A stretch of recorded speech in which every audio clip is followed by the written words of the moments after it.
The following is a presentation of the Matt Talk Podcast Network.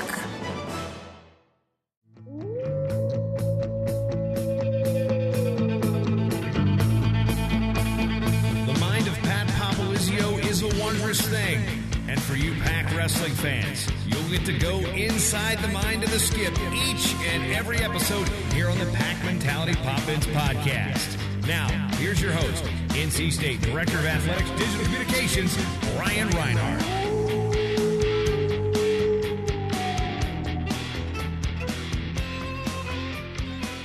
NC State Wrestling is finally coming back home to Reynolds Coliseum this weekend. We are going to get to all of the exciting home action and talk about the first couple weeks of the 18-19 season in this brand new episode of the Pack Mentality Pop-Ins podcast. I'm your host, NC State Director of Athletics Digital Communications, Brian Reinhardt, and riding the ship through the waves of the collegiate season is the head coach of the Wolfpack, Pat Popolizio.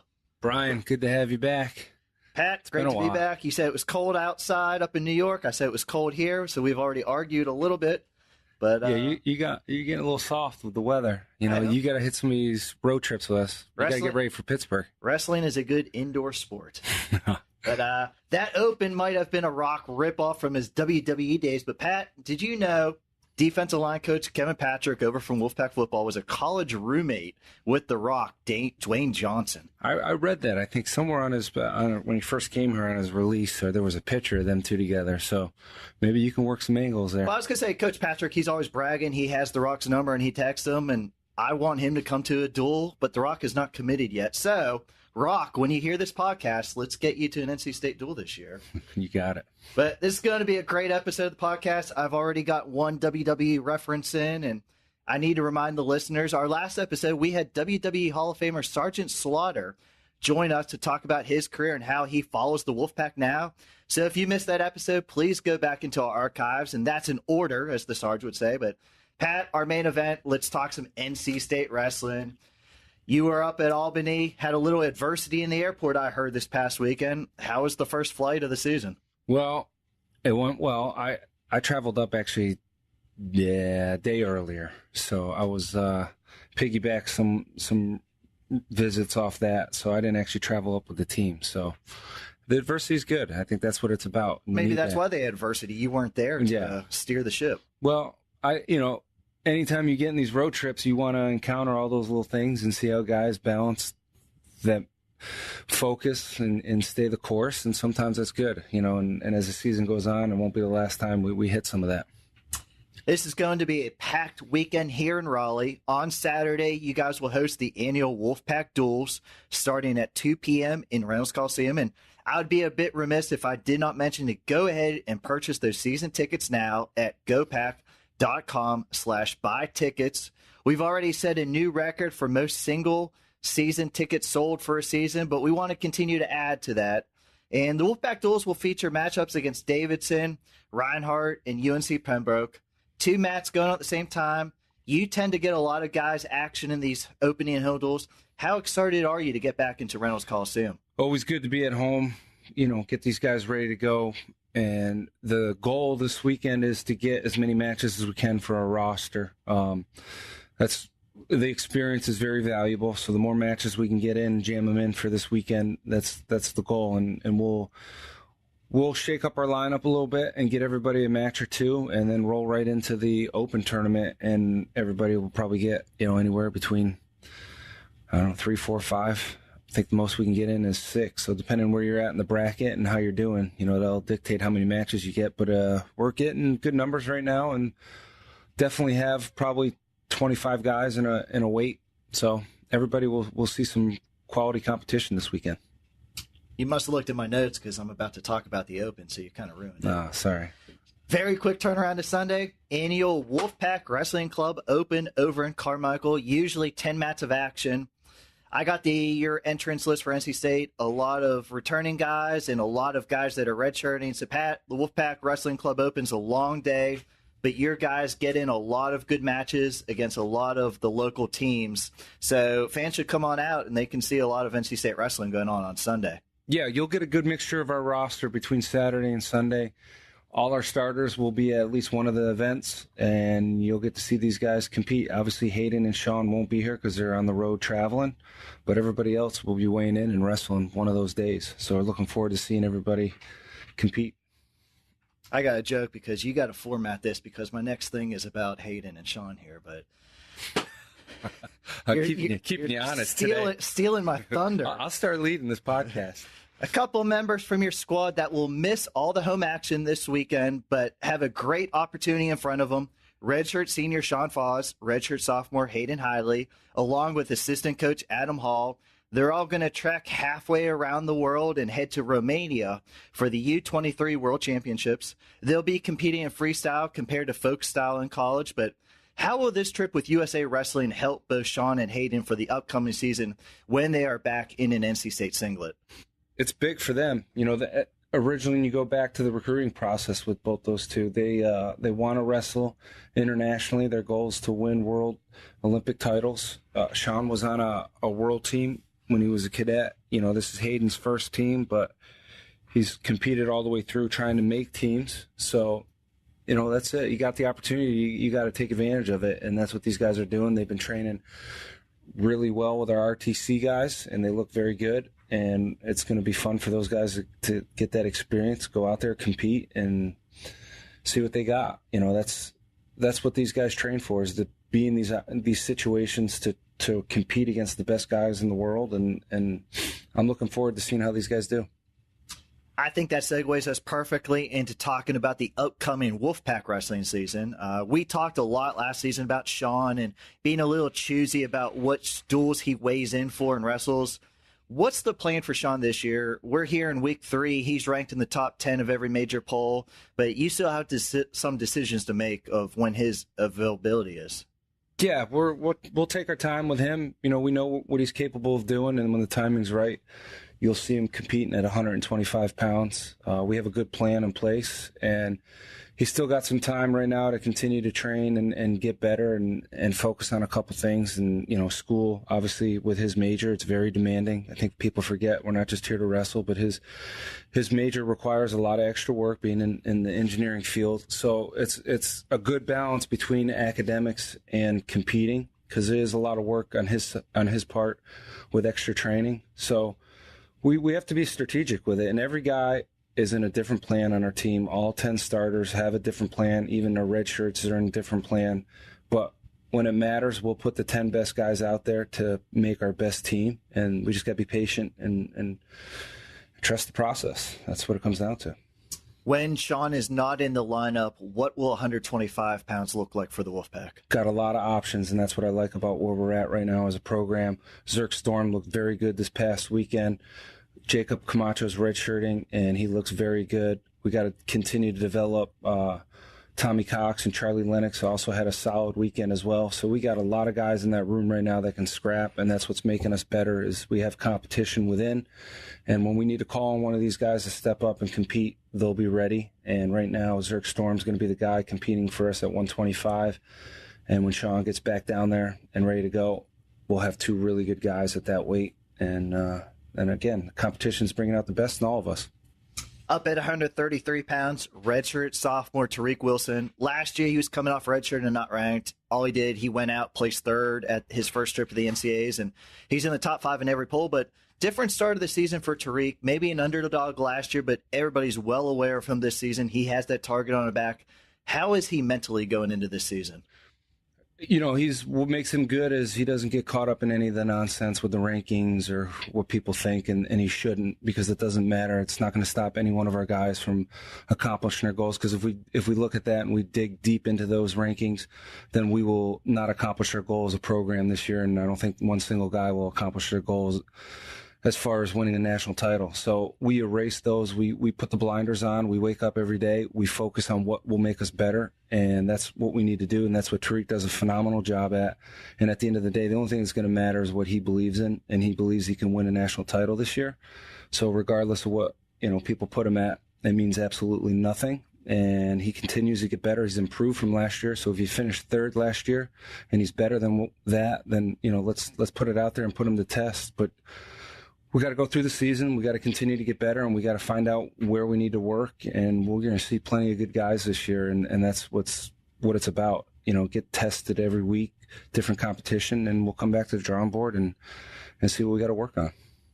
141, you're replacing what felt like 8-year starter Kevin Jack. How's Kevin doing on the redshirt circuit? Kevin is doing phenomenal. I think he's a 74-pounder now, but Kevin's doing well. He's been working hard, grad assistant. Learning a lot and bringing a lot of insight. Anytime you get a guy that was competing for you and is still connected to the current team, that bridges a lot of the stuff that we need to know from coaches to athletes, that connects those dots for us very well, so we can continue to manage and get inside the mind of the guys that are competing for us. Because sometimes there's a little bit of a disconnect, and we gotta put ourselves in their shoes a lot of the times. And it's good because Kevin's seeing the other side of things now in the coaching aspect, and it's easy for him to relate and talk to the guys and tell them what's going on our end. So he plays an important role for our program at this point. So, yeah, you want to talk about 141? 141, still very early after a couple tournaments. Any more clarity as who we will be seeing out there? Plenty of clarity. I can tell you, a guy with the last name Morris is going to start for us at 141 pounds right now. Yeah, it was one of those, it's not fun to do as a coach, but those, where we were at, obviously Kevin leaving and Oliver coming in, it kind of squeezed people up and down where Tariq's at. And unfortunately, they both want to be at 41. I'm not really a fan of having, two brothers at the same weight, but it's kind of the way things worked out, and we'll let those guys figure it out. And right now, Jamal will be the guy. He won the wrestle off. He has to sit 2 competitions for some things that we're working out as a staff, and he'll be back this weekend wrestling in the Wolfpack Open, and then he'll jump into our lineup when dual meets start. We'll see how it goes for this weekend, but he'll be back in our lineup at 41, and we'll have both of those guys there that are both very good and tough competitors, and we need those guys to step up. Because if one of those guys step up in this weight, which they're capable of doing, and doing some serious damage at the end of the year, it's going to make our program that much better. Grad transfer Justin Oliver made his Wolfpack debut this past weekend. He went a perfect 3-0 up at the Journeyman Classic, outscoring his 3 foes 34-6. How fun was it to see him wrestling for the Wolfpack? It was like he didn't miss a beat, and he's been here all along. His personality, his style of wrestling matches and meshes very well with our program. So I think with that, you're going to see instant success. He's already coming in with a very well knowledge of wrestling and accomplishments already from the program that he was at before, and we're thankful that he's in our lineup because he looks very good. And he's not even close to hitting his, stride as far as being the best he will be this year. And we're being very patient, taking our time. We want to peak at the right time. And I think in years past, talking to him, that's something, we want to balance out and make sure we're at our best when it matters. And this is all kind of just getting us there. And anytime you got guys that are experienced, I think it's easier for them to understand it and knowing that really we just got to make a run come the end of the season. And right now we're just working on some fine detailed little things that are going to make them that much better come NCAAs. For the first time in their collegiate careers, both Bulge will be in the lineup. They've alternated redshirt seasons their first 2 years. Thomas at 65, Daniel at 74. You had an interesting perspective on both of them wrestling this year and how you see it as a major benefit. Yeah, I think anytime you separate twins, it can be tough on them, and that was, I didn't even realize it, but talking to Dustin Kawa, who wrestled here, was their club coach. He mentioned that last year, first 2 years, those guys being in college was the first time in their whole life that they've ever been separated from competitions. And, that's a tough thing to go through. It's a transition to begin with, and then you take that away. So now when they're back to back with each other, it gets momentum. And I think they're in their comfort zone when they're around each other. And you want that when you're competing, so you can compete at your best and be relaxed. And those guys, they have a unique style of wrestling. So it's going to be one of those, they score a ton of points. They give up some points, but they're tough, scrappy, fun to watch, and always exciting. And they will go 110%. So it's going to be fun having both those guys in the lineup. Your SID's crushing it, by the way, so far this season. 2 weeks, 2 from NC State named ACC Wrestler of the Week. Hayden, well, I do have to submit them. We got to get a little clap button or cheer button. Dude, if we had a budget, we could kill this podcast. Well, that's sponsorship, Brian. We got to get on Will, our intern, raise that money. Bill, give us some money. Will. Oh, Bill. Bill, Yeah. anybody wants to donate, please. Bill takes. He's not a giver anymore. But back to Hayden. He first week of the season, he had a top 10 win in the finals. The Hokie Open was the ACC Wrestler Week. The newest ACC Wrestler Week was his classmate, Nick Reenan, for going a perfect 3-0 at 184 at the Journeyman. After opening with the major, he pinned number 20 McCollum from Oklahoma in the first period. Then in the finals, he took out number 6 Precious of Lehigh with a pair of takedowns. Now, Nick redshirted last year, so he's a bit under the radar until the freestyle season, that was, and that's when he made the Final X. But what are your expectations for him moving up to 184 now that he's ranked in the top 10 in every poll? I think it's one of those, sky's the limit for Nick Reenan. He is as good as anybody I've been around. Super talented and very dangerous wrestler, and just brings a lot of intensity. And, it's one of those where we expect him to go out and compete this year to win it all. And if he believes he can, he will be, because he's very dangerous and very tough to wrestle. And he has this year's experience, I think, really elevated his game and his confidence. And that's dangerous when you're in a situation like that. And I think, the people that he beat in the offseason have had a lot of success at the NCAA level. And that's something we tell him all the time. Hey, you've dominated guys that were in the national finals, were, multiple time All-Americans. So nothing's going to change. Styles change a little bit, but scoring takedowns is scoring takedowns, and that's something Nick Reenan's good at, and we're going to continue to get better in certain positions. But he is fun to watch. He's exciting. He's very dangerous at any given time. He can throw you and pin you, and if he needs to pick you apart with slickness, he'll do that too. And I'm just glad he's in our singlet competing for us this year finally. And just looking at those weights we already talked about, 5 of them are members from that 2016 recruiting class that was ranked number 1 nationally. Those guys are already making an impact, but you guys are going to be a bit younger this year as well. Losing 6 senior starters from last year, how has that affected the culture in the practice room? It's different. Every year is a different team, and you have to adapt and adjust to your team as a coaching staff. That's something we're working on right now. We see it, our first competition, some guys weren't quite prepared mentally and physically. They were. Mentally they maybe weren't. Some weight management things, some guys leaving their shoes, I won't name names, but guys leaving their shoes behind.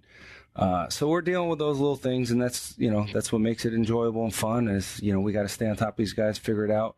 But the fight, the talent, and the will to win is very good, and that's what's going to make a good team. But yes, these guys, we're going to be very young this year, but our talent level and our work ethic is comparable, if not as good as any team I've ever been around, and that's dangerous. So as we develop when the year goes on, I think you're going to see this team each week is going to continue to get better and better. When you're young, that's something you can look forward to, is just constantly getting better. Where last year, our improvements were minimal, but then you see young guys in our lineup that are making those strides, and now you're going to see it as a team, and that's, we'll as long as we're improving, we'll be good as a program, and that's what these guys are going to bring to the table, and it's going to be fun to watch, and then looking forward to competing with these guys because they are true competitors. Last season, you had redshirt senior Malik McDonald up at heavyweight, but now for his final campaign, he's back down to 197, where he was a previous NCAA qualifier. What went into the decision to move him back down, and what do you see from him this season? It's just one of those, we felt for him to be at his best, 97 was it. I don't really get too caught up in who's at this weight or that weight because I don't know if that necessarily will bring success to an individual. We thought it was best for Malik to be down at 97. He's very powerful and strong, and he can use some of that to his advantage at 97, where at heavyweight, sometimes size could be a big factor in who wins. Maybe not necessarily the best guy always wins, but if you got too much weight on somebody, it's going to be hard to beat them. But we made that decision. We're going to stick with it, and we know he's going to be extremely successful. We saw it this weekend. He got to wrestle some really good guys, and he took one loss on the weekend, and he was right in there, and I'm confident we can fix those mistakes and improve on that. And if we get a situation to compete against guys that we took a loss to, we'll take our chances a second time through. No guarantees in anything, but I think it's one of those where we can fix our mistakes that we made And it's going to take him a little while, getting readjusted to that weight, and that's fine. But it's a long season, and all we got to do is be ready to go at the end of the year, and he will be. Renan weight cut. He tweets about it. He says it's going good. Renan has zero issues making weight, so that's a running joke. Let's just clear the air there. He's probably running on the treadmill right now, though. I hope so, actually. But just like 141, any clarity about where you guys stand at heavyweight? No. Just when you think you got a guy that is going to get the job done, you see improvements from one and then a little disappointment on the other. And I just need to find consistency there. It's been an ongoing thing, and it's a running joke that Gwiz always makes. When are we going to get clarity at heavyweight? I would love to get that question answered. And all I need is one guy to step up and take it, because we'll give these guys plenty of opportunities to do so. And whoever wants it and is hungry and will show that they can be consistent will be the guy. And we'll find out a little bit more this weekend. I think getting real competition under a belt back in an open tournament will say a lot. We're going to put all three heavyweights in there. I will mix and match until we find the right guy. But you're going to see a rotation probably at heavyweight for a while until we hit February, and then we'll have to run with one of them. But you got to remember, when you're dealing with freshmen, the improvements you make each week is huge. So as we see these young guys, you're going to see them develop just like some of them did in years past. Kevin Jack's a good example of his true freshman year. In the beginning of the year, he was not a guy that was even going to qualify for the Nationals. And by the end of the year, his true freshman year, he was 5th in the country. So let's give it some time. Let's let these guys develop, and we'll see where we're at. Talk about those freshmen. What determines how they keep a red shirt and how they burn a red shirt? Work. If guys working and they're going to have a future in their program, they're going to redshirt. If they're not, there's no sense of redshirting a kid. They got to earn that. We talk about it all the time. If they're stale, just coming in, going through the motions, they're not going to redshirt because they're not going to get any better. But our guys that are redshirting right now are working. They're competing every weekend. If they're not, then there's no sense to redshirt. So we do what's best for them and our team. It's got to be both. It can't just be one. You can't just do it for, hey, red shirt because it's better for yourself. It's got to be better for us and the team in the future. And it's got to, same thing in return. We don't want to pull a kid out of red shirt if it's just good for our team and not the kid. So we balance it out, and I think we got a good plan in place so we can put together a very good team this year, and our future remains very bright with the kids that we have to develop that can come out and win nationals right away. And I think we're on track to do that with several guys. And just a reminder, you can see a majority of the Wolfpack squad in action this weekend. NC State will host the Wolfpack Duels on Saturday in Reynolds, then compete in the Wolfpack Wrestling Club Open on Sunday in Carmichael. Pat, it's great. You broke down the roster a little bit. Looking forward to a great weekend. Our fans can come out, see a ton of NC State wrestlers in action this weekend. Yeah, it's going to be a busy weekend. There's not, one single duel where you just show up, watch some wrestling. So if you got a couple hours you want to burn, stop on by Reynolds, and then we'll be in Carmichael on Sunday. I think it's under construction, so there'll be a little challenging with how to get in there, but we'll have plenty of signs, and I know the guys will look forward to just seeing people come in, say hi, and whether it's Saturday or Sunday, but it will be a action-packed weekend for us competing, going right into the World Championships as well, with Coach Hall be on the road with both those guys. And major props, you guys killed it. I helped you out, but that new backdrop you got. That's intern Will getting it done for us. Very aggressive. We had to teach him a little bit about branding. He had the logos a little too small, but we fixed that, and he learned a good lesson on that. But great backdrop. We're going to be seeing a lot of interviews on there, so look forward to a great year. Pat, hope you can jump on the podcast again kind of soon. Yeah, let's do it. Every week now. I think we're on a weekly show here. The season started. I don't know if you checked your schedule. I want to thank everybody for listening today. This is your Pack Mentality Pop-Ins podcast covering all things NC State wrestling. Until next time, Wolfpack wrestling fans, go Pack!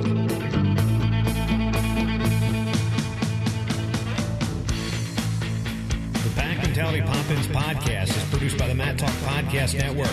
For more wrestling podcasts, go to matttalkonline.com.